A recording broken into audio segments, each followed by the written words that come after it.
PEGI 16.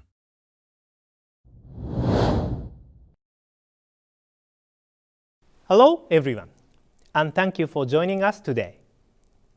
This is Satoru Iwata from Nintendo. In this installment of Nintendo Direct, which we are broadcasting simultaneously worldwide, we would like to deliver directly to you updates on games that will be launching this year. I know that many of you are looking forward to E3 in June. We are preparing a separate Nintendo Direct that is focused on future Wii U contents that will air around the time of E3. Together with the news that we will share with you today, these should help you to understand more about what is on the horizon for Nintendo. So let's begin. First, I have a game from Sega to announce. It's the latest in the Mario and Sonic series.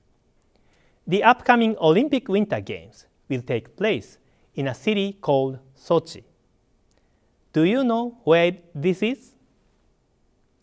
According to the world map, it's around here in southern Russia. Sochi is known as a resort town facing the Black Sea. While Russia is often known as a place of extreme cold, Sochi is relatively warm. I thought it would be much colder until I looked into it. But that's enough geography for now. Let's have a look at the game. This is a Wii U game, and as you can see, the graphics are enhanced in comparison to earlier games in the series. The characters are detailed, and environment effects such as snow and ice are realistically presented. Additionally, the game uses the Wii Remote Plus controller, so it allows for very intuitive gameplay. In addition to returning events, such as skiing and snowboarding, we have added figure skating pairs and an event that is new for the Sochi 2014 Olympic Winter Games, snowboarding slopestyle. Some of the events utilize the Wii U gamepad as well. For example, in curling, the player must draw lines directly on the ice rink displayed on the gamepad to share their strategy with the other players. In the biathlon event, which is a combination of cross-country skiing and rifle shooting, the player must switch between the Wii Remote Plus and gamepad depending on the situation. In addition to these official events of the Olympic Games, the game also offers what we are calling dream events as well, where stages are built in the world of Sonic and Mario, and you can do dynamic moves not possible in real life. We also have a mixed event which combines sports such as skiing, snowboarding, skating, and bobsleigh in one race.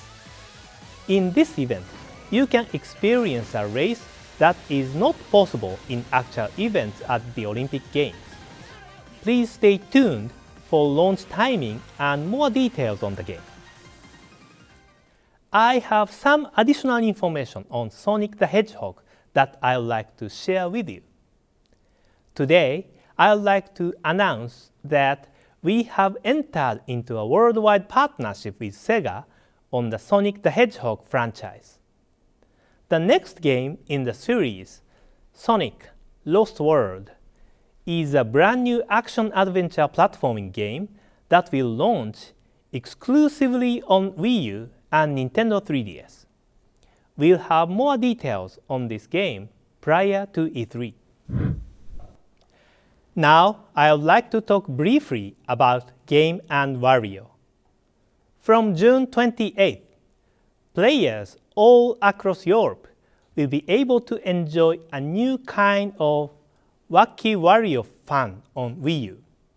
There are 16 games for which you use the Wii U gamepad in many unique ways. And all you need is just one gamepad, and all the players enjoy all the games without a Wii remote. Please take a look at this trailer and see for yourself.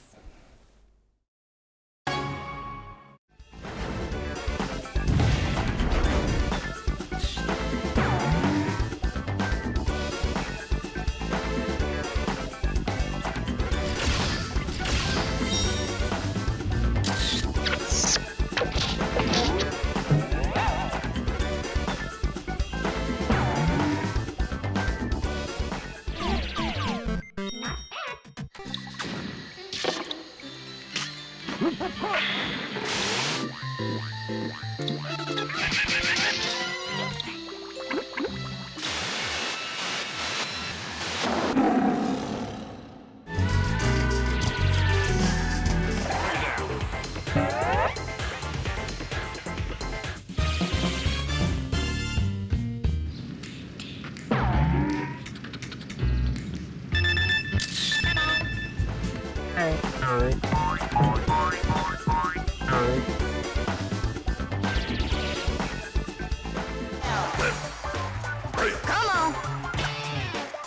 Take down.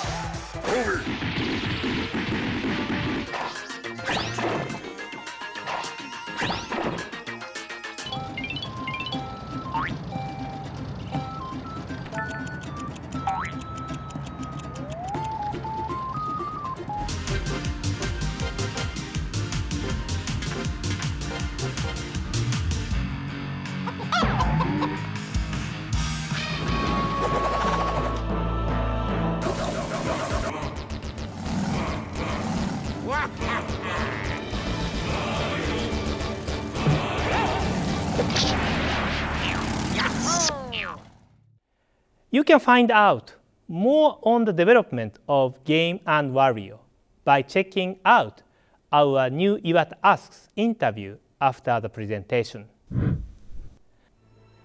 Resident Evil Revelations, which originally released for Nintendo 3DS last year, is headed to Wii U soon with updated graphics, unique control using the gamepad, and new game content.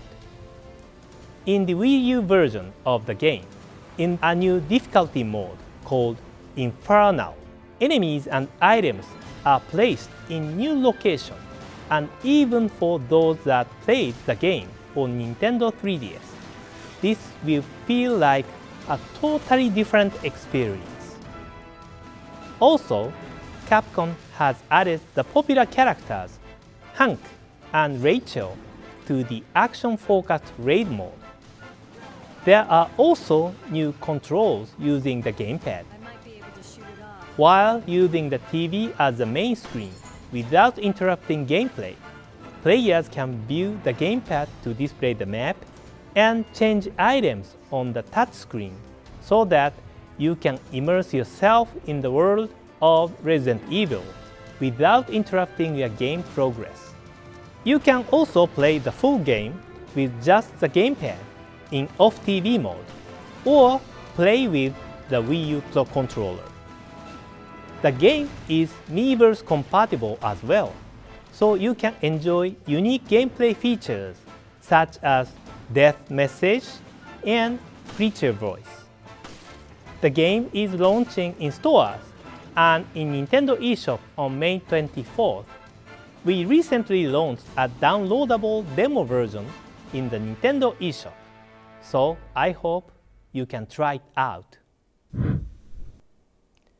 Now, I have more information to share with you about new Super Luigi U. This downloadable content for New Super Mario Bros. U symbolizes the year of Luigi, which is happening throughout 2013. Since Mario does not appear in the game, players can enjoy multiplayer by playing as Luigi, Blue Toad, Yellow Toad, and Nabbit. Some of you may not know the Nabbit character, So let me refresh your memory. In New Super Mario Bros. U, Nabbit was a character that stole items from Toad's house, and players would chase him in different stages.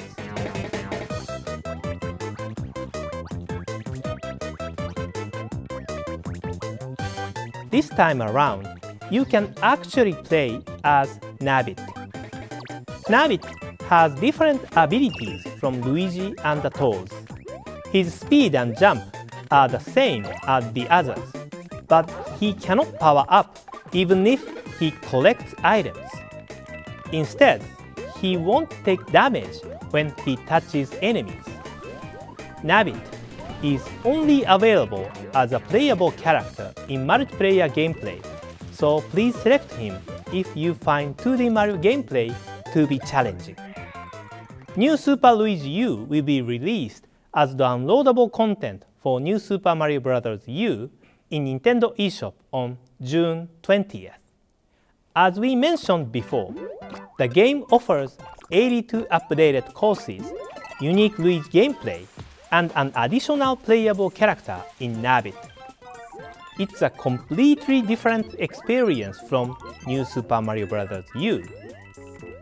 For this game, I understand that some of you may want to play New Super Luigi U even if you don't already own New Super Mario Bros. U. Since it is the year of Luigi, we've decided to release a special standalone version of New Super Luigi U that does not require the New Super Mario Bros. U game as a limited time offer. This will be available on July 26th as a packaged product. You can either download New Super Luigi U as downloadable content for New Super Mario Bros. U from the Nintendo eShop, or purchase the packaged standalone version. Since the contents are the same, you can make a decision on which version to get based on your internet connection status and whether you already own New Super Mario Bros. U. Now I have another game for which we can share a launch date. It is the Wonderful 101 from Platinum Games, which will come to Europe on August 23rd. More details about the game will be released gradually between now and launch. Please stay tuned. I'm excited to see the finished product from Mr. Kamiya and Platinum Games. Next, I'd like to discuss more on Pikmin 3 for Wii U. In this game, instead of Olimar, who was the main character in the previous Pikmin titles, there are 3 new main characters. Their names are Alf, Brittany, and the Captain Charlie. They are from planet Koppai, which is facing its doomsday due to a lack of food. They set out on their adventure in search of food that can be returned to Koppai. Due to an accident while traveling, they crash land and encounter mysterious creatures called Pikmin. With their help, the 3 travelers start exploring. Their mission is to collect fruit that can be their new food resource while exploring the planet, with the goal of bringing the seeds back to their home. As the explorers found from their preliminary research, there were various kinds of fruit there, but it was much larger than expected. They decided to use the Pikmin's help to carry the fruit back to the spaceship. After extracting the seeds, fruit can be converted to juice and can act as a food for the player characters as they explore the planet. If they don't have enough food, they can continue their exploration. They must use the limit time of each day to explore for fruit. night on the planet is dangerous, so you can only explore from dawn to dusk. During this time, it is important to use the different color Pikmin skills.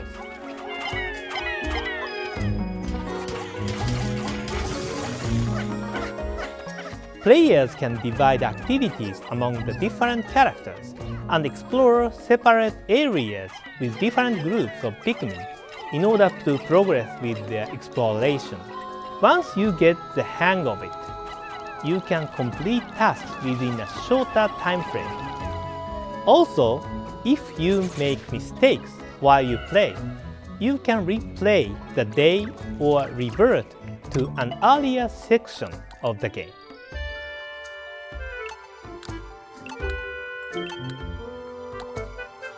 The fun of starting over is that you can tap into what you learned from your last play session to more efficiently complete tasks. In the first Pikmin game, the player had to start over again and again to figure out the most efficient way to complete the exploration of the planet in a limited time. But in this game, there is no big limitation in terms of the days. So it is more accessible for those that have not played previous Pikmin games. At the same time, experienced players can enjoy the game deeply because the more you play, you get better with the new Pikmin and new courses. And this is another one of your assets in surviving the adventure. In Pikmin 3, the gamepad becomes a handy information terminal called the Pad. As you can see, the area you have currently explored is shown on the map. You can see where the Pikmin and player characters are located. Also, by scrolling the screen with your finger, you can see the details of each area on the TV screen. Additionally, if you scroll the map while selecting one of the player characters like this, you can move them to a specific location automatically. With the Pad, you can view the overall map and grasp what each character and Pikmin are doing on their assigned tasks. At the end of the day, you can see the replay of the entire day.